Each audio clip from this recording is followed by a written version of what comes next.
The night I signed the lease, I told myself I was done making decisions based on what I was running from. This one, I said, was about running towards something. A fresh layout. A new zip code. A house that had never heard me cry. Sycamore Greens was a master-planned community 40 minutes east of San Antonio, built in 2019 on what used to be ranch land. The developer had gone bankrupt halfway through Phase 3, so the neighborhood had this strange topography, 400 occupied homes with paved streets and landscaped medians that dead-ended abruptly into naked lots staked with orange survey flags and rebar skeletons going brown with rust. The HOA had absorbed the common areas and kept things running. There were 2 pools, a fitness center with equipment that smelled like rubber and chlorine, a community pavilion with string lights, and a playground with that recycled rubber mulch that gets so hot in August you can see it shimmer.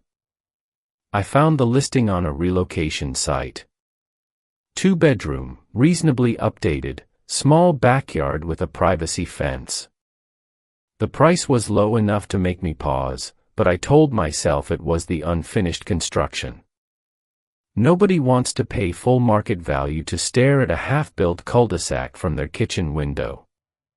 The property manager, a woman named Dina who operated out of an office in the fitness center, walked me through the unit on a Tuesday afternoon.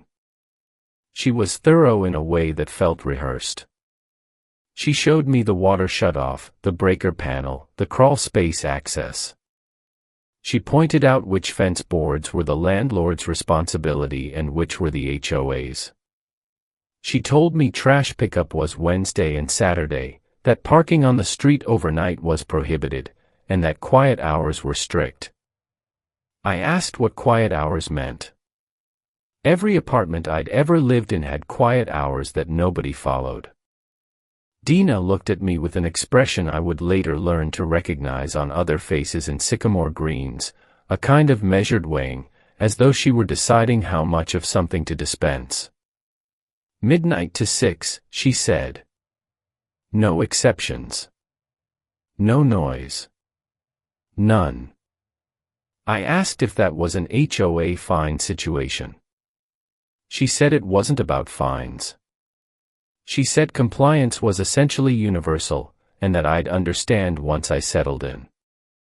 Then she changed the subject to the garage door opener, and I let her, because I was tired and the house was clean and the price was right and I had already decided. I moved in on a Saturday in early October. 2 men from a local company brought my things in under 3 hours. I didn't have much. I'd left most of the furniture behind when I left David, and I'd sold what I'd taken with me during the 5 months I spent at my sister's place in Corpus Christi. What I owned fit into the kind of boxes you get from a liquor store, small, sturdy, smelling faintly of cardboard and ink. I set up the bed first, then the coffee maker, and by the time the sun went down I was sitting on the floor of my living room eating takeout from a bag and feeling something I hadn't felt in a long time.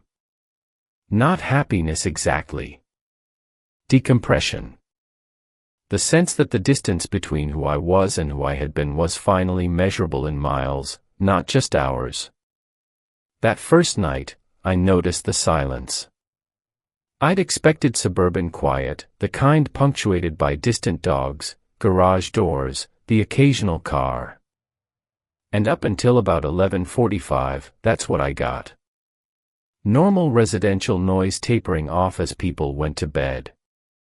But at midnight, the texture of the silence changed. It wasn't just an absence of sound. It was an active condition, a pressure, the way your ears feel when you descend too fast in an elevator. I stood in my kitchen with a glass of water and listened to nothing, and the nothing listened back. I told myself I was being dramatic. New house, new sounds, new absence of sounds. I went to bed and I slept. The next few days were orientation. I explored the neighborhood on foot. I introduced myself to the neighbors I encountered, and they were friendly in a way that had a specific temperature, warm enough to be welcoming, cool enough to maintain distance. The couple to my left, the Burdens, were in their 50s and had lived there since the development opened. Marcus Burton mowed his lawn in diagonal stripes and waved to me every time he saw me, a short, precise wave like a semaphore signal. His wife, Colleen, brought me a small basket of baked goods on Monday morning and stood on my porch for exactly as long as it took to say welcome and not 1 second longer. The woman to my right was younger, maybe my age, named Jessalyn. She had 2 kids, a boy around 7 and a girl around 4, and she ran some kind of remote bookkeeping business from her dining room. She was the first person to say something that stuck with me. We were standing at the shared fence line, and I mentioned how quiet the nights were, and she smiled and said, "You get used to the shape of it." I asked her what she meant. She said, "The silence isn't flat. It has a shape. You'll start to feel it." I waited for her to elaborate. She didn't. She called her son inside for dinner and I went back to unpacking boxes, and I thought about the word shape and I didn't like it. By the end of my first week, I had a routine. Morning coffee on the back porch. A walk through the neighborhood around 10. Grocery run in the afternoon.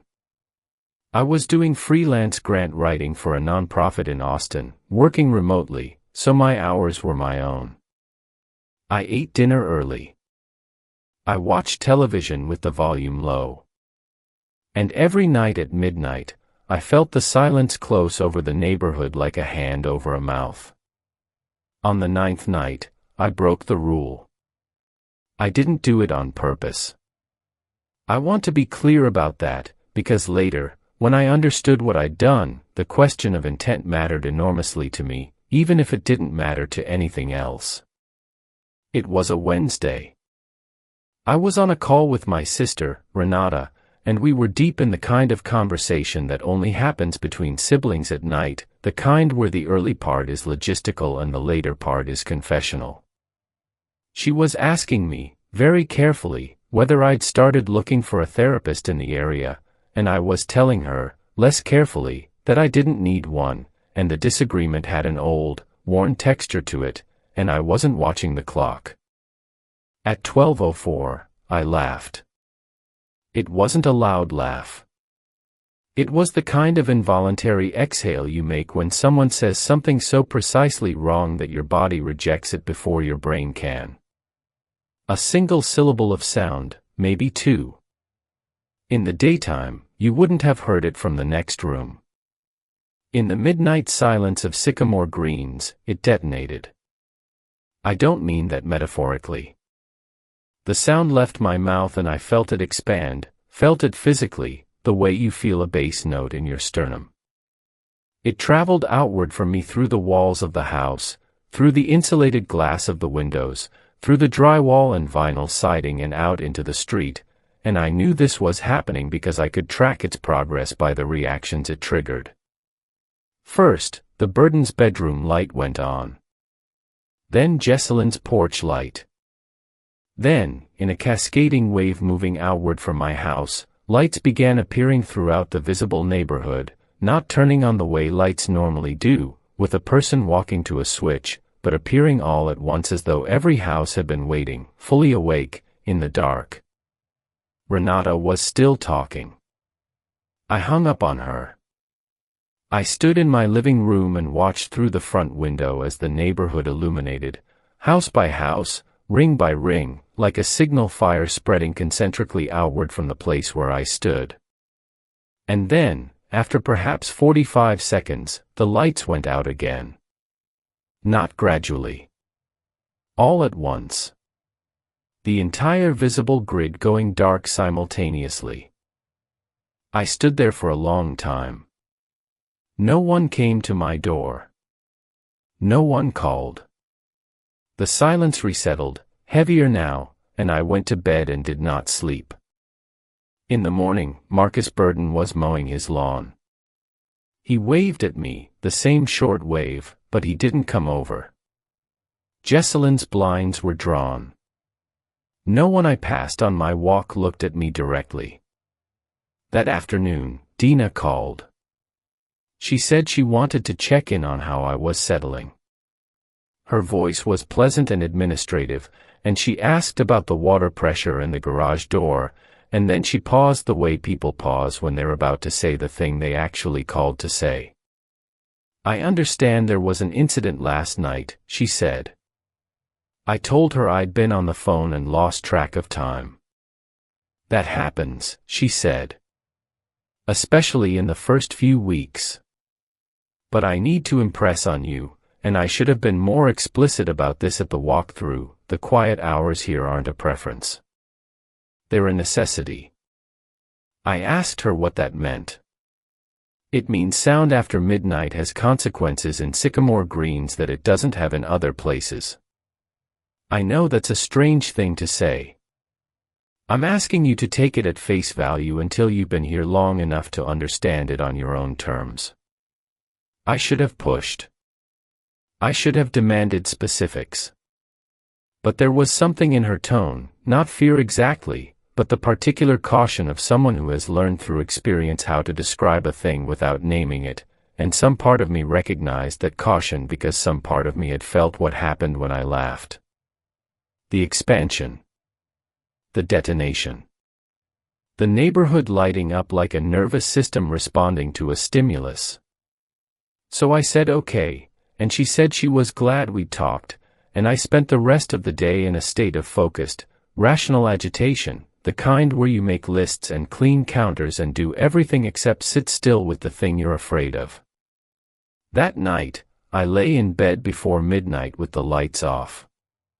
I set my phone to silent. I breathed through my nose and listened to the silence arrive, and this time I paid attention to the shape Jesselyn had mentioned. She was right. It wasn't flat. It was topographic. It had depth and contour and what I can only describe as direction, as though the silence were flowing, very slowly, from somewhere outside the neighborhood towards somewhere inside it. I lay there and I felt it move over my house the way weather moves, and I understood that this was not the absence of sound. This was something that required silence the way a signal requires a clear frequency. The quiet wasn't the rule. The quiet was the medium. Something was listening. Or transmitting. Or both. And every resident of Sycamore Greens knew it and cooperated with it and had decided, collectively, that this was an acceptable condition of living here. The question I should have asked myself was, why would 400 households agree to this? What could possibly make this worth tolerating? I didn't ask that question yet. I asked it later, when the answer was already sitting in my living room. Over the next 2 weeks, I complied. I was meticulous about it. Phone off by 11:30. No television after 11. I moved through my house in the dark like someone learning a new choreography, navigating by touch and memory, and the silence flowed over me each night and I held still and let it pass. During the days, I started paying closer attention to the community. There was a rhythm to Sycamore Greens that I'd initially read as suburban normalcy but which, under scrutiny, had the precision of a protocol. People were out during the day, walking dogs, checking mail, watering lawns. The pools were busy on weekends. The playground was full of children in the afternoons. But by 9 p.m., outdoor activity dropped sharply. By 10, the streets were empty. By 11, every home had dimmed to the kind of low light that suggests candles or night lights, not lamps. And by midnight, the entire development went dark and silent, every house, every street, as though someone had pulled a master breaker. I started attending the community events that were posted on the bulletin board in the fitness center. A potluck. A neighborhood watch meeting. A book club that met in the pavilion. The people were real and ordinary and various, retired couples, young families, a few single professionals like me, a handful of older residents who'd been there since the beginning. They talked about normal things. School districts. Recipe substitutions. The stalled Phase 3 construction and whether the new developer would ever break ground. But there was a second conversation running beneath the first, conducted entirely in glances and silences and small adjustments of subject. I recognized it because I'd lived inside a version of it for 3 years with David, the constant background management of what could be said and when, the invisible guardrails around certain topics, the way a room could stiffen almost imperceptibly when someone approached a boundary. At the book club, a woman named Grace, mid-60s, silver hair, reading glasses on a beaded chain, was discussing the novel we'd all theoretically read, and she said something about how communities survive by deciding together what to sacrifice, and the room went still for exactly 2 seconds, and then someone made a joke about HOA dues and the conversation moved on. I started knocking on Jesselyn's door during the day, when her kids were at school. She was cautious at first. She'd answer my questions about the neighborhood with the same measured dispensing I'd seen in Dina, a specific quantity of information, carefully weighed. But I think she was lonely. Her husband had left before she moved to Sycamore Greens, and her parents were in Michigan, and there's a particular kind of isolation that comes from being surrounded by people who share a secret with you but will never discuss it openly. The third time I came over, she made coffee and we sat at her dining table and I asked her directly, "What happens if you make noise after midnight?" She looked at her hands. "It hears you," she said. "What does?" "We don't name it. Not because we're superstitious. Because naming it doesn't help. It isn't a thing with a name. It's more like a condition. Like weather. Like gravity in a specific direction." She told me, in fragments over the course of an hour, what she understood. The phenomenon predated the development. The rancher who'd sold the land had known about it. The developer had not. Construction crews working night shifts in 2018 were the first to encounter it, equipment malfunctions, surveyors reporting spatial disorientation after dark, one foreman who'd been shouting instructions into his phone at 1 in the morning and was found the next day sitting in his truck with the engine off, perfectly calm, with no memory of the previous 6 hours and a nosebleed that wouldn't stop for 3 days. The development opened anyway. The first residents figured it out within weeks. There was a period of panic, then negotiation, then adaptation. The HOA became the governing body not just for property maintenance but for survival protocol. The quiet hours were codified. New residents were screened, not overtly, but through the leasing process, which Dina controlled. People who seemed likely to comply were approved. People who seemed volatile or defiant were steered elsewhere. What happens, I asked again, specifically, if someone makes a sound? Jesselyn looked toward her window. The afternoon light made her face look very young and very tired. It responds to sound the way the way a current responds to a disturbance in the water. It moves toward it. It fills the space where the sound was. And if you're in that space when it arrives, she trailed off. It takes something. Not always the same thing. Not always something you notice right away. Takes what? Time. Memory. Specificity.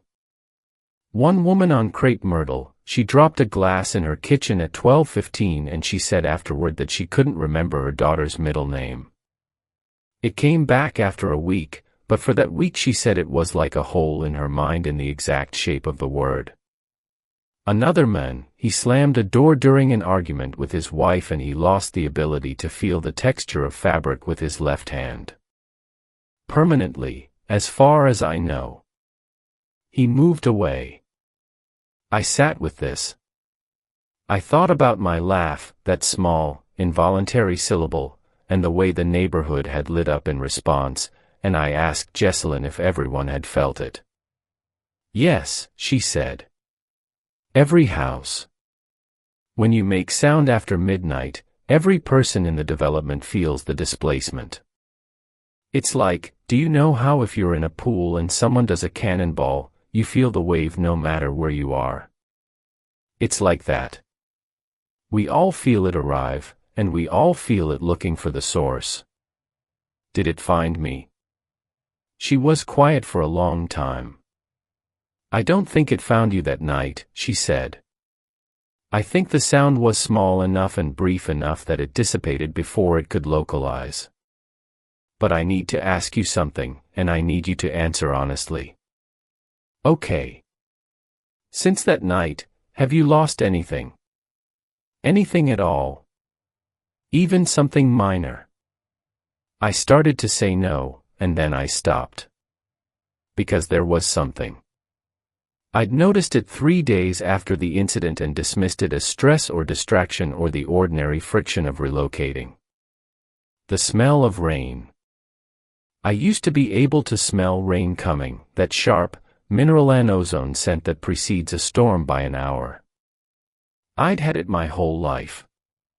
My mother used to joke that I was better than a barometer. I hadn't smelled it since that night.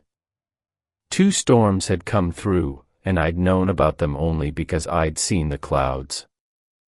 I told Jessalyn this and she closed her eyes and nodded slowly. That's a small one, she said. That's a very small one. You were lucky.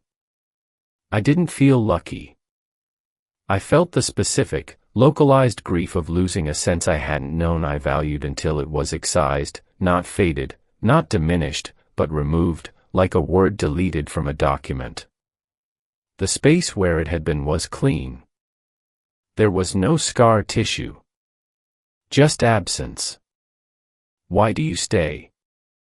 I asked her. And this is where the story turns, because her answer is the answer that explained everything about Sycamore Greens and also the answer that made it impossible for me to respond to what happened next with anything resembling good judgment. Because it gives back, she said. Not what it takes. Something else. Something you need. She told me about her son, Caleb. The 7-year-old. He'd been born with a congenital heart defect, a malformed valve that would have required multiple surgeries and a probable transplant by his teenage years. She'd moved to Sycamore Greens because the rent was cheap and she needed to save for medical bills. Within 6 months of living inside the silence, Caleb's cardiologist had called her in for an unscheduled appointment. The valve was remodeling. Tissue that had been structurally inadequate was reorganizing into a functional configuration that the cardiologist described, with visible discomfort, as outside my clinical experience. By the end of the first year, Caleb's heart was normal. Not managed. Not compensated. Normal. It's not charity, Jessalyn said. It's not kindness. I don't think it knows what those things are. But if you live inside its silence, if you let it flow through you every night without interruption, something in you gets optimized. Fixed. Resolved. Different for everyone.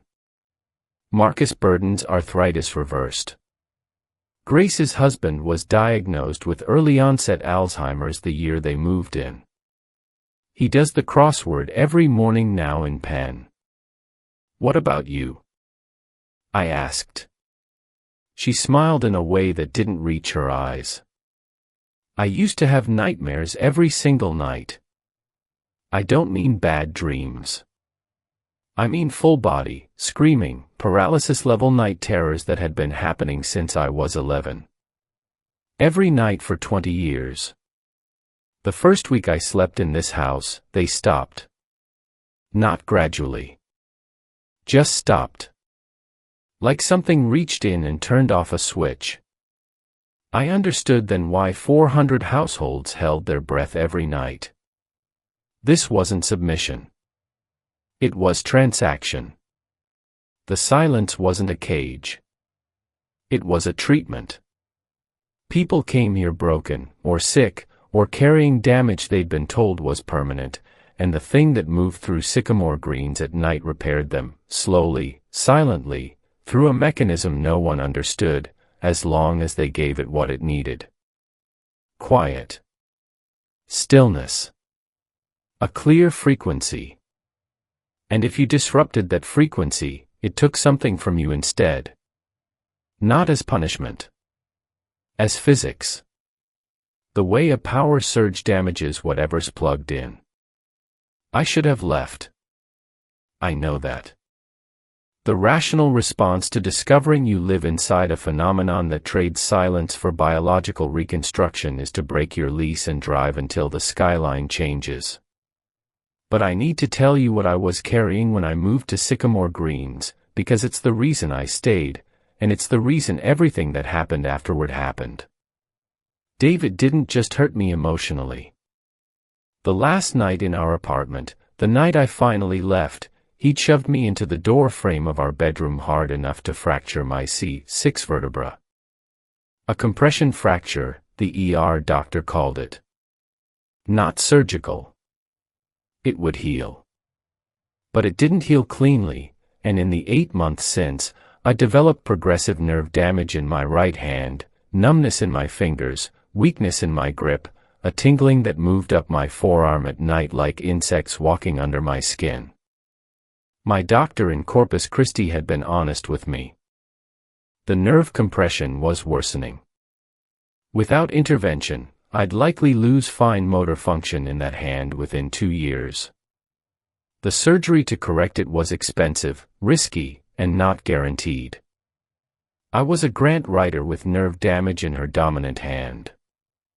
The math was clear. So I stayed. I stayed and I was silent.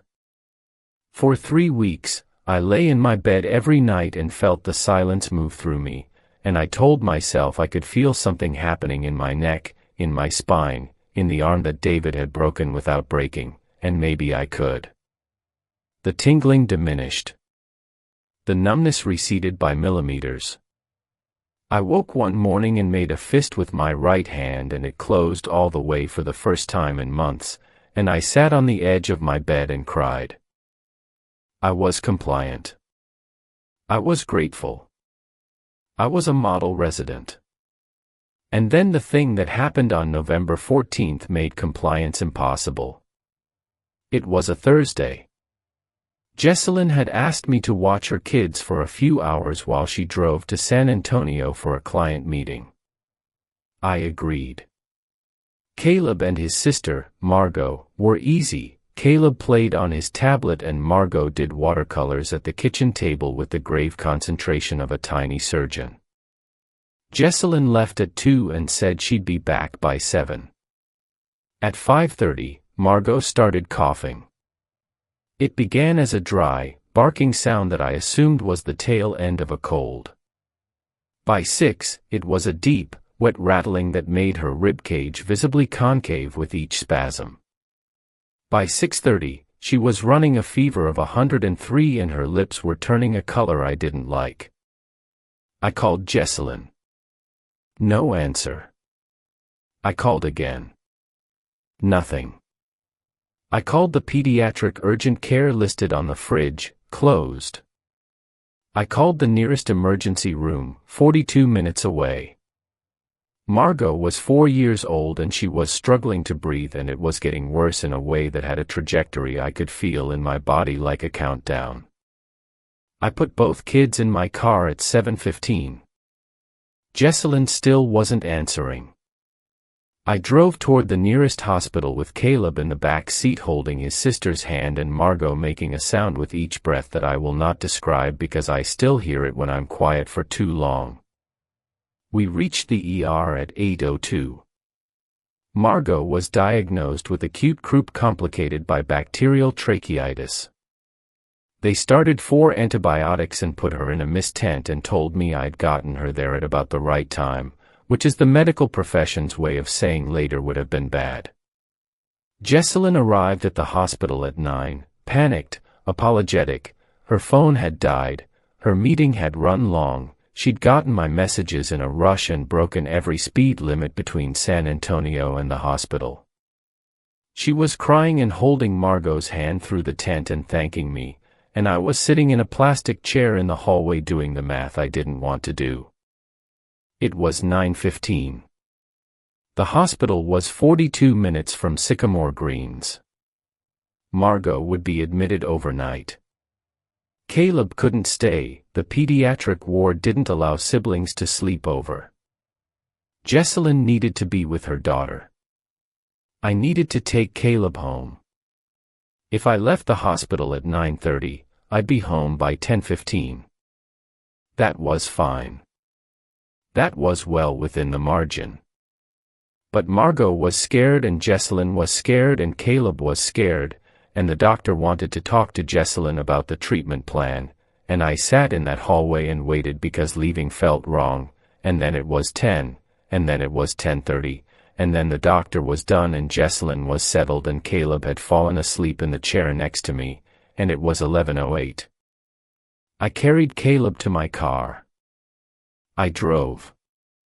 Not fast. The roads between the hospital and Sycamore Greens were 2-lane county blacktop with no shoulders and sharp curves, and I had a sleeping child in my back seat.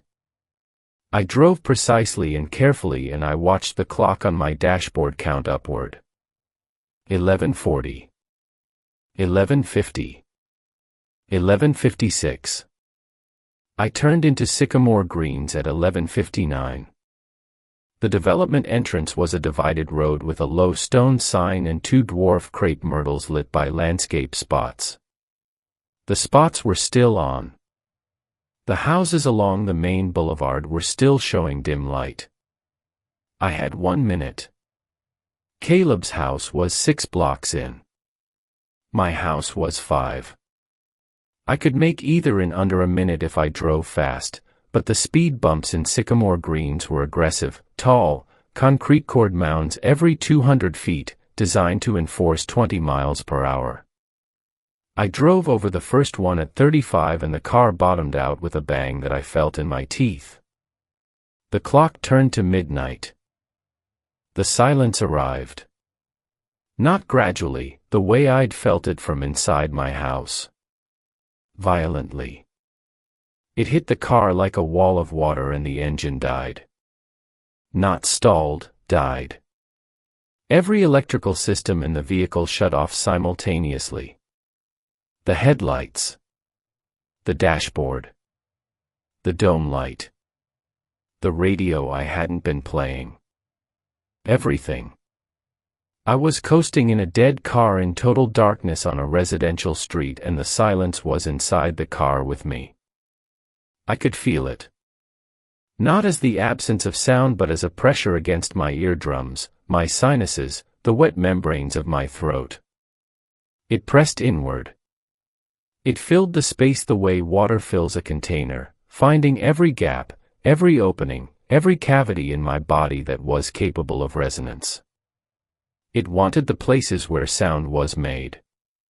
The larynx. The vocal cords. The chamber of the mouth. I felt it catalog these spaces with the impersonal thoroughness of an auditor. The car rolled to a stop.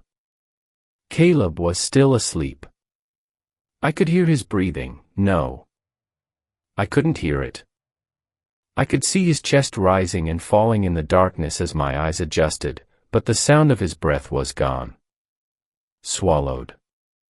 The silence had taken even that. I sat in the dead car and I did not move and I did not speak. My hands were on the steering wheel and my body was rigid and the silence moved through the vehicle in slow, exploratory waves, and I understood with a clarity that felt surgical that it was searching. It had heard the car, the engine, the bang of the speed bump, the tires on asphalt, and it had come, and now it was looking for the source the way an immune response looks for an infection, and if it found us, it would take something, and Caleb was 7 years old with a heart that had only recently learned how to work. I don't know how long I sat there. It felt like hours. It was probably 12 minutes. The silence moved through the car in pulses, advancing, receding, advancing, and each time it advanced it pressed harder against my throat, my sinuses, the little bones of my inner ear, and each time it receded I felt it take a measurement, as though it were building a model of what it had found. Then Caleb stirred. He made a sound. A small, sleeping sound, the kind of half-voiced murmur that children make when they're surfacing from deep sleep, a single syllable of nothing, meaningless, barely a vibration. The silence contracted. I felt it pull inward, toward the back seat, toward the source of the sound, with a speed and focus that was nothing like the slow, ambient flow I'd felt from my bedroom. This was directional. This was acute. This was the difference between weather and a weapon. I did the only thing I could think of. I opened my mouth and I screamed. Not a word. Not a name. A raw, sustained, shapeless vowel that I pushed out of my body with every cubic inch of air in my lungs. I screamed and I felt the silence snap toward me like a dog redirected by a louder noise, and it hit me in the throat and I felt it take. Not a small thing this time. Not the smell of rain. It took my sister's voice. Not the memory of Renata. Not her name or her face or the years of accumulated knowledge of who she was. It took the specific, sensory, irreplaceable experience of knowing what she sounded like. The pitch. The cadence. The way she laughed with her whole body. The way she said my name with a particular emphasis on the second syllable that no one else had ever replicated. The way her voice sounded on the phone at night when she was worried about me and trying not to show it. Gone. Excised. A clean deletion with no residual data. I knew she had a voice. I knew, intellectually, what voices were and that she possessed one. But the knowledge was academic. If I heard her speak tomorrow, it would be the voice of a stranger. The silence receded. It withdrew from the car the way a tide withdraws, not because it was finished, but because it had been fed. I sat in the driver's seat and I breathed, and in the back seat Caleb shifted and murmured again, and this time the silence didn't respond. It had gotten what it came for. The car's electrical system restarted on its own at 12:21. I drove the remaining blocks to Jesselyn's house at 4 miles per hour, carried Caleb inside using the key Jesselyn had given me, put him in his bed, and went home. I stood in my bathroom and looked at my face in the mirror and I tried to hear my sister's voice in my memory and there was nothing there. A shape without content. A container with no substance inside. I called Renata the next morning. She answered and the voice I heard was a stranger's voice, pleasant, warm, clearly concerned about me, and completely unfamiliar. I said I was fine.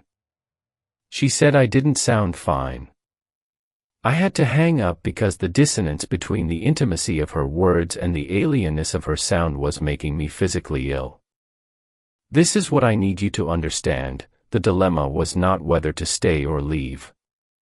The dilemma was already inside me, already metabolizing, already changing the math of every day that followed. Because my hand was still healing. The nerve damage was still reversing. I could feel it, measurably, clinically, demonstrably, and if I left Sycamore Greens, the healing would stop. It might reverse. The doctors in Corpus Christi had made clear what the trajectory was without intervention. 2 years. Maybe less. Fine motor function, gone. My career, the only thing I'd salvaged from the wreckage David left, gone with it. And Caleb. Caleb's heart. Did the healing persist after you left, or did it require continued residency? I didn't know. Jessalyn didn't know. No one knew because no one had left and come back to report. The stakes of the experiment were too high. Every person in Sycamore Greens who had been healed, the arthritis, the Alzheimer's, the night terrors, the hundreds of smaller repairs I hadn't been told about, all of them were running the same calculation. If we leave, do we lose what it gave us? The answer might be no. But the answer might be yes, and the cost of being wrong was everything. So the community stayed. And the community was silent. And the community looked the other way when the phenomenon took from the people who slipped, because looking at what was taken meant looking at the price, and looking at the price meant questioning the transaction, and questioning the transaction meant risking the only miraculous thing any of them had ever been given. I stayed. I need to say that clearly. I did the math and I stayed. November became December. My hand continued to improve. The tingling disappeared entirely. The numbness resolved. I started writing by hand again, something I hadn't done in nearly a year, and my handwriting was steady and clean and mine. Renata's voice remained gone. I called her every Sunday because not calling would have been worse, and every Sunday I heard a woman I knew and loved speaking in a voice I didn't recognize. She could tell something was wrong. I told her it was the adjustment, the new place, the residual stress. She didn't believe me. But she didn't push, because that was who Renata was, patient, careful, willing to wait for me to be ready. I just couldn't hear it anymore. I could only infer it from the words she chose. In January, something changed. The silence was getting louder. I don't know how else to describe it. Every night, the pressure was more intense. The flow through my house was faster, more turbulent. I lay in bed and felt it moving with an urgency that hadn't been there in October, a kind of searching restlessness, as though it were looking for something it wasn't finding. Other residents felt it too. At the January potluck, the conversation beneath the conversation was strained in a new way. People were sleeping less. 2 families on my street had started keeping their children in their beds from 10 p.m. onward, not midnight, as though the margin of safety had narrowed. I asked Grace about it.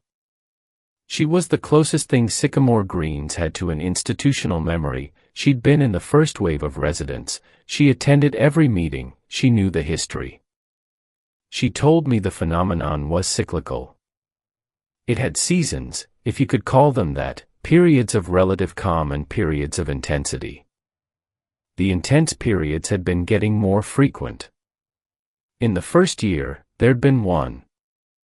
In the second year, 3. This year, they were coming almost monthly. It's getting weaker, she said, and the way she said it made the word weaker sound like the most dangerous thing in the English language. Weaker should be good, I said. A trapped animal is more dangerous when it's weakening, she said. It gets desperate. It gets clumsy. It stops being precise. I asked what imprecision looked like, in this context. She told me about a night the previous March. An intense cycle. The silence had moved through the neighborhood with what she described as a staggering quality, uneven, lurching, probing deeper into the houses than it usually did. Normally it flowed over and through, a current you felt but that didn't linger. That night, it had pooled. It had collected in specific rooms, in specific houses, and it had stayed there, pressing against the people inside, and in the morning 3 residents had lost things that weren't small. 1 man couldn't recognize written numbers. A woman lost her sense of balance so completely she needed a walker. A teenager forgot how to swallow and spent 2 weeks being fed through a tube until the ability slowly, painfully returned. None of them had made a sound, Grace said. That's what's changing. It used to only take when provoked. Now it takes when it's hungry. Then the transaction is breaking down. The transaction was never stable. We just told ourselves it was because we needed it to be. February was worse. The silence came earlier, 11:45, then 11:30, then 11:15, encroaching on the margin like a tide eating a beach. The HOA sent a memo, the first written communication about the phenomenon I'd ever seen, advising residents to observe quiet hours beginning at 11 p.m., out of an abundance of caution. The language was so bloodlessly administrative that it made my skin crawl. 2 more families moved out. 3 new families moved in. Dina processed them with the same careful screening, the same measured dispensing of information, and I watched it happen and felt something I hadn't expected to feel, complicity. I was part of the system now. I knew what the silence did and I knew it was getting worse, and I watched new people sign leases and I said nothing, because saying something would mean confronting the entire structure, and the structure was the only thing keeping my right hand alive. Do you see it? Do you see how it works? Not the silence, the community. The phenomenon didn't need to be malicious. It just needed to offer something real. The malice was ours. The looking away. The euphemistic memos. The careful screening that was really a form of recruitment. We weren't victims. We were participants. And every night we lay in our beds and let it flow through us, and we called it a transaction because that made it sound voluntary, but a transaction you can't walk away from isn't a transaction. It's a condition of captivity that happens to come with benefits. March 4th. The last night. I was in bed by 10. The silence arrived at 11:08, the earliest yet. It came in wrong. I felt it immediately. The pressure was erratic, spiking and dropping, and there was a quality to it that I can only describe as fractured, as though the single coherent phenomenon I'd been living inside had begun to splinter into multiple overlapping fields, each one slightly out of phase with the others. It hurt. Physically. The pressure in my sinuses was blinding, and the bones of my inner ear felt like they were being individually squeezed, and I could feel it in my teeth, in the roots of my teeth, a deep, grinding ache that made me bite down involuntarily. And then I heard something I had never heard after midnight in Sycamore Greens. A child crying. Not Caleb. Not Margot. A child I didn't know, somewhere in the neighborhood, crying with the full-throated, uncontrollable wail of genuine terror. The sound cut through the silence like a blade through fabric, and I felt the silence react, not the smooth redirection I'd experienced in the car, but a violent, spasmodic contraction, the entire field clenching like a fist. The child kept crying. I got out of bed. I went to my window. The street was dark. Every house was dark. And the child was crying, and no one was going outside. No one was helping. 400 households were lying in their beds, holding their breath, waiting for the silence to do what it did, because that was the protocol, that was the transaction, and the child had broken the rule, and the child would pay the price, and that was how it worked here. I put on my shoes. I don't want credit for this. I don't want you to think I'm telling you this so you'll think I'm brave. I'm telling you because I need you to understand that when I opened my front door and stepped into the silence, I knew exactly what I was doing, and I knew exactly what it would cost, and I did it because the alternative was lying in my bed and becoming the kind of person who lets a child scream in the dark because the math favors staying still. The silence hit me on the porch. It was worse outside, concentrated, turbulent, a dozen overlapping pressure waves moving in conflicting directions. I could feel it pulling at me from multiple angles, as though the splintered fields were each trying independently to locate the sound and were interfering with each other in the process. Grace was right. It was weakening. It was desperate. And its desperation made it wild. I walked toward the crying. Every step was a negotiation with my own body. My legs wanted to lock, my lungs wanted to seal, my throat constricted against the instinct to call out. The pressure in my head was so intense that my vision was narrowing, gray closing in from the periphery, and I walked through it the way you walk through deep water, leaning into resistance. The child was 2 blocks away. A boy, maybe 5, standing in the middle of the street in pajamas, sobbing. I didn't recognize him. He must have been from one of the new families. He'd gotten out of bed, gotten out of his house, maybe sleepwalking, maybe scared, maybe just a child doing what children do, and now he was standing in the open, making noise, and the silence was closing on him from every direction. I could see it. For the first time, I could actually see it. Not as a visible thing, there was nothing to see, but as an effect on the environment. The air around the boy was behaving differently. Light from the distant street lamp was bending slightly as it passed through the space near him, the way light bends over hot asphalt. The silence had a density. It had a refractive index. And it was thickening around him like a cocoon. I ran. I grabbed him. He was cold, not winter cold but wrong cold, a chill that came from inside his body, as though his core temperature had dropped in the minutes he'd been standing in the open. I picked him up and he clung to me and he was still crying, and every sob sent a shockwave through the silence that I felt in my chest like a physical impact. I ran back toward my house. Not his, I didn't know which house was his, and mine was closer.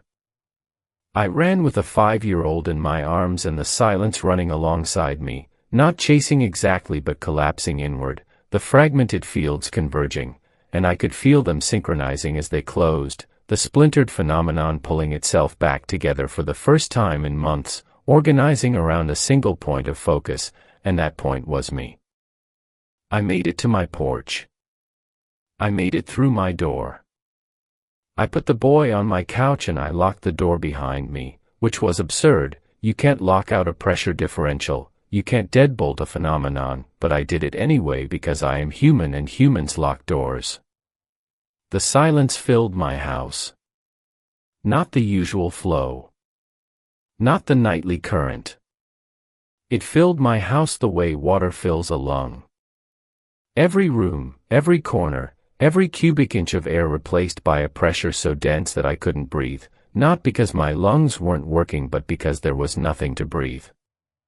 The air itself had been displaced by something that was not air. The boy had stopped crying. He was unconscious on my couch, his chest barely moving, his skin the color of library paste.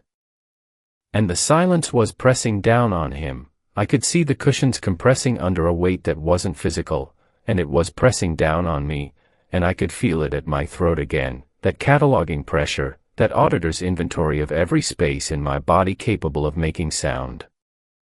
It was going to take from both of us. Not because we'd broken the rules. Because it was starving, and we were there, and the transaction had never been a transaction, and the rules had never been protection. The rules were a feeding schedule. The silence was livestock management.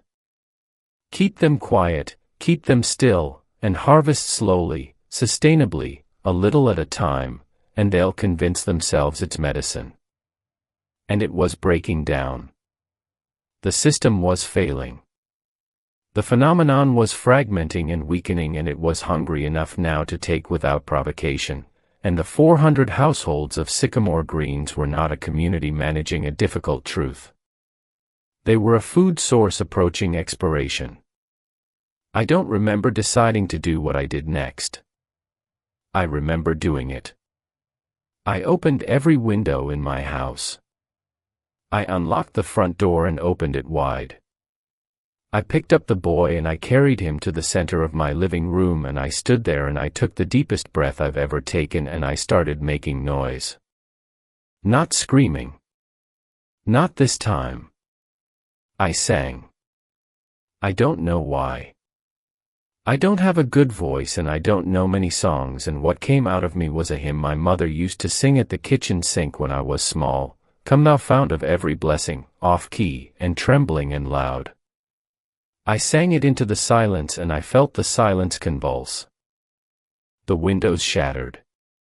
Not from sound pressure, from the silence itself, contracting so violently that the glass couldn't flex fast enough. I felt it pour out of my house through the broken windows and the open door, rushing outward, and I kept singing.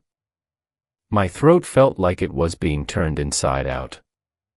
My vision went white. I felt things being taken from me, not one at a time but in a cascade, a torrent of small deletions, memories and sensations and capacities stripped away in layers like paint, and I kept singing because the boy was breathing deeper now, the color was returning to his face, and the pressure on him was lessening as the phenomenon redirected its full attention to me. It lasted either 30 seconds or 10 minutes. I have no way to know. When it stopped, I was on the floor.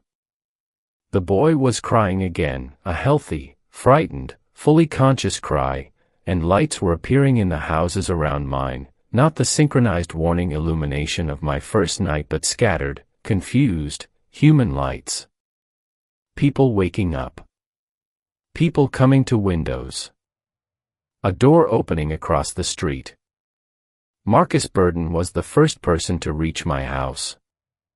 He found me on the living room floor, unable to stand, holding a crying child I couldn't name.